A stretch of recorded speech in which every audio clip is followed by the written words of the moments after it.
ಅದಕ್ಕೆ ನಾನು D K ಶಿವಕುಮಾರ್ಗೂ ಹೇಳ್ತೀನಿ, ನೋಡಪ್ಪ, ಒಂದು ಬೀಚಿದೊಂದು ಕವನ ಇತ್ತು, ಬೀಚಿದೊಂದು ಕವನ ಇದೆ. ಅದರಲ್ಲಿ ಏನ್ ಹೇಳ್ತಾರೆ, ಅದು ಒಂದು ಬೆಕ್ಕಿಗೆ ಸಿಂಹ ಆಗ್ಬೇಕು ಅಂತ ಆಸೆ ಅಂತೆ, ಬೆಕ್ಕಿಗೆ ಸಿಂಹ ಆಗ್ಬೇಕು ಅಂತ ಆಸೆ.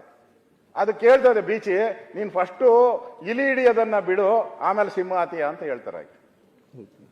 ಅರ್ಥ ಆಯ್ತಲ್ಲ? ಅಧಿಕಾರ ಬೇಕು ಅಂದ್ರೆ ಡಿ ಕೆ ಶಿವಕುಮಾರ್ ಜೀವನ ಒದ್ದು ಕಿತ್ಕೊಂತೀನಿ ಅಂತ ಹೇಳಿದಾರಲ್ಲ, ಒದ್ದು ಕಿತ್ಕೊಂತೀನಿ ಅಂತ. ಒದಿಬೇಕು, ಯಾರನ್ನ ಒದಿಬೇಕು? ಅವರು ಅವ್ರ ಜೀವನನೇ ಒದಿಯೋದೇ ಆಗ್ಬಿಟ್ಟಿದೆ.